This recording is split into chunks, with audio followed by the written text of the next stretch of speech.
la concubine la plus détestée du palais. Je me souviens encore du jour où tout a commencé, comme si cette scène était gravée dans ma mémoire pour toujours.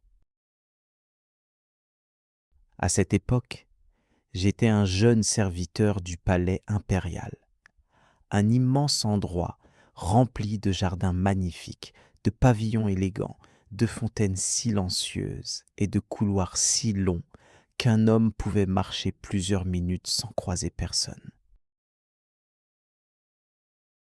De l'extérieur, le palais semblait être un lieu de rêve où résidaient les personnes les plus puissantes du royaume.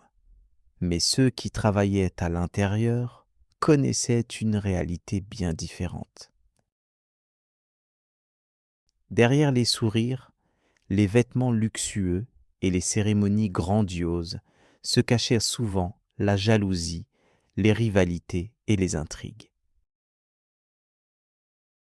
L'année où cette histoire a commencé, l'empereur avait choisi une nouvelle concubine parmi de nombreuses jeunes femmes venues de tout le royaume. Son arrivée avait attiré l'attention de tout le monde. Les serviteurs évoquaient son nom dans les cuisines, les gardes la murmuraient lors de leurs rondes, et même les hauts fonctionnaires la regardaient avec une curiosité à peine dissimulée. Son nom était Lin Mei. Contrairement à ce que beaucoup imaginaient, elle n'était pas issue d'une famille noble particulièrement influente. Son père était un simple fonctionnaire local, et sa famille ne possédait ni richesse extraordinaire ni relations importantes à la cour. Le jour où elle entra dans le palais, plusieurs concubines se moquèrent discrètement d'elle.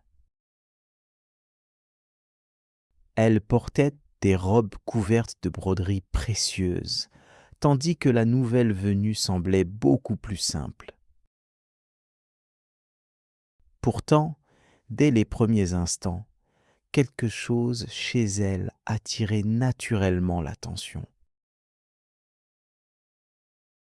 Elle possédait une élégance calme, une manière de parler respectueuse et un regard intelligent qui donnait l'impression qu'elle observait chaque détail sans jamais rien oublier. Au début, personne ne la considérait comme une menace.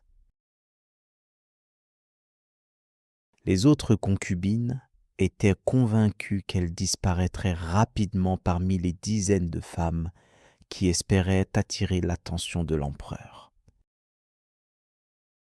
Cependant, quelques semaines seulement après son arrivée, les choses commencèrent à changer. L'empereur semblait apprécier sa compagnie.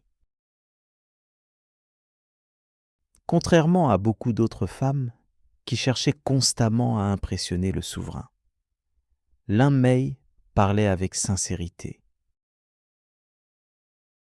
Elle osait exprimer ses opinions avec prudence et intelligence. Peu à peu, l'empereur passa davantage de temps avec elle. Cette situation provoqua rapidement la colère de nombreuses personnes. Les concubines qui occupaient depuis longtemps les positions les plus favorables commencèrent à la détester. Certaines prétendaient qu'elle manipulait l'empereur. D'autres affirmaient qu'elle utilisait des méthodes secrètes pour gagner son affection. Chaque jour, de nouvelles rumeurs se répandaient dans le palais.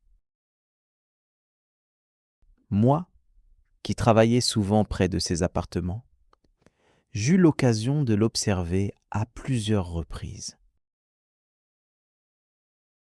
Ce qui me surprenait le plus était sa gentillesse envers les serviteurs.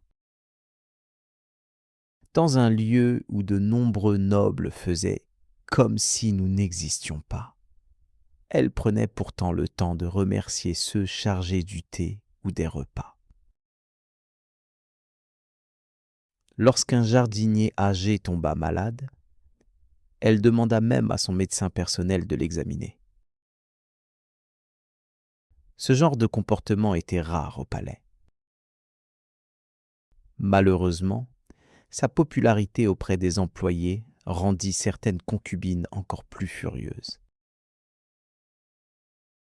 Elle n'acceptait pas que même les personnes les plus modestes parlaient de Lin Mei avec respect. Peu à peu, les attaques devinrent plus agressives. Des bijoux disparurent mystérieusement, puis furent retrouvés près de ses appartements. Des lettres anonymes l'accusèrent de trahison. Plusieurs personnes tentèrent de convaincre l'empereur qu'elle représentait un danger.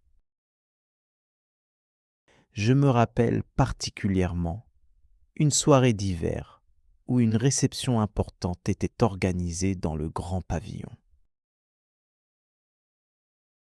Les plus hauts dignitaires du royaume avaient pris place dans la grande salle, tandis que les concubines rivalisaient d'élégance. Tout semblait se dérouler normalement jusqu'au moment où une noble dame accusa publiquement Lin Mei d'avoir volé un précieux bracelet. Un silence glacial envahit immédiatement la salle. Tout le monde observait la jeune femme en attendant sa réaction. À la surprise générale, elle ne se mit ni en colère ni à pleurer.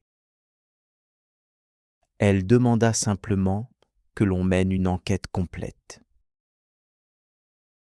Son calme impressionna plusieurs personnes, mais ses ennemis restaient convaincus qu'elle ne pourrait pas prouver son innocence. Pendant plusieurs jours, le palais entier ne parla que de cette affaire. Finalement, la vérité éclata. L'une des servantes d'une autre concubine avoua avoir placé le bracelet près des appartements de Lin Mei sur ordre de sa maîtresse. Lorsque cette révélation devint publique, beaucoup pensèrent que la situation allait enfin s'améliorer. Pourtant, l'effet fut exactement inverse.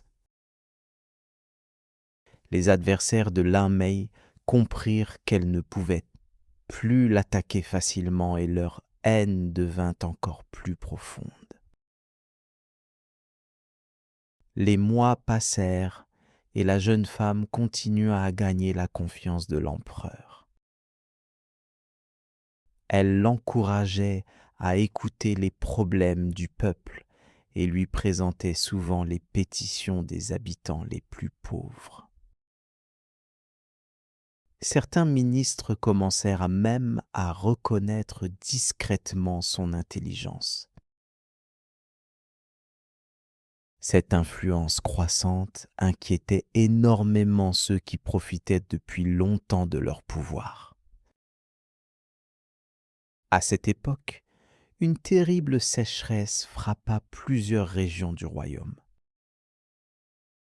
Les récoltes furent mauvaises et de nombreuses familles souffrirent de la faim. Alors que plusieurs responsables cherchaient surtout à protéger leurs propres intérêts, Lin Mei convainquit l'empereur d'ouvrir les réserves impériales pour distribuer du riz aux villages les plus touchés.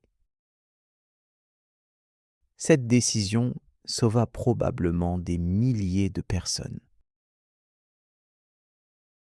Cependant, au lieu de lui apporter davantage de soutien au palais, cet événement augmenta encore le nombre de ses ennemis. Beaucoup de nobles estimaient qu'une simple concubine ne devait pas participer à des décisions aussi importantes. Ils considéraient sa popularité grandissante comme une menace pour leurs privilèges. Les années passèrent ainsi dans une atmosphère de tension permanente.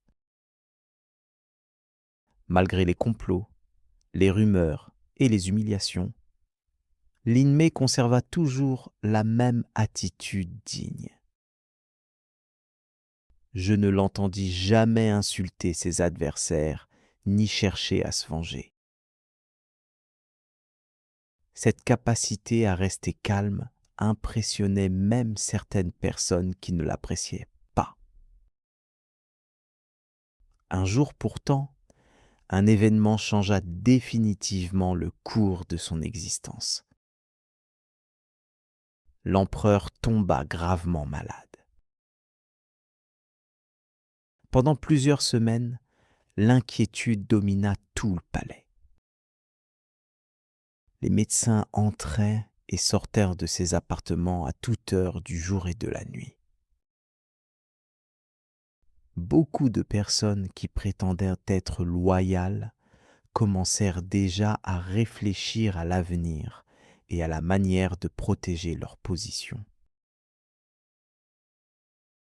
Pendant cette période difficile, Lin Mei resta constamment auprès de lui. Elle supervisait les soins, lisait des documents lorsqu'il était trop faible pour le faire lui-même et veillait à ce que les affaires importantes continuent d'être traitées. Même certains ministres, qui l'avaient longtemps critiqué, reconnurent alors son dévouement. Lorsque l'empereur finit par se rétablir, son respect pour elle devint encore plus grand. Pourtant, malgré cette victoire, la jeune femme semblait différente. Les années de haine, de complot et de méfiance demeuraient visibles dans sa mémoire. Elle souriait moins souvent qu'autrefois et passait davantage de temps seule dans les jardins du palais.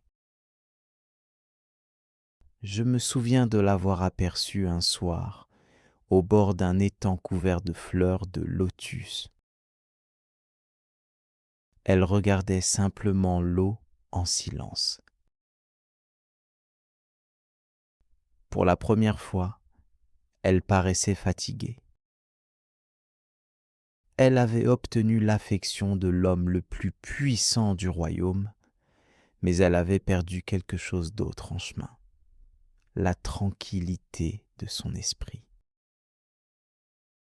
Lorsque je repense aujourd'hui à cette époque lointaine, je comprends pourquoi elle fut appelée la concubine la plus détestée du palais. Ce n'était pas parce qu'elle était cruelle ou ambitieuse. Au contraire, c'était parce qu'elle possédait des qualités que beaucoup d'autres n'avaient pas. L'intelligence, la patience, le courage et la capacité de rester fidèle à ses principes malgré les épreuves. Dans un lieu où la jalousie gouvernait souvent les relations humaines, ces qualités étaient parfois plus dangereuses que n'importe quelle arme.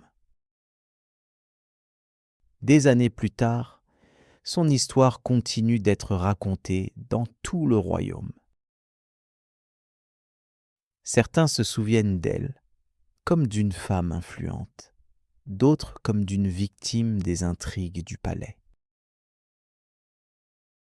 Quant à moi, je me souviens simplement d'une personne qui a traversé un monde rempli d'hostilité sans jamais abandonner sa dignité. Et c'est peut-être pour cette raison que, malgré toute la haine qu'elle a connue, son nom est encore respecté aujourd'hui.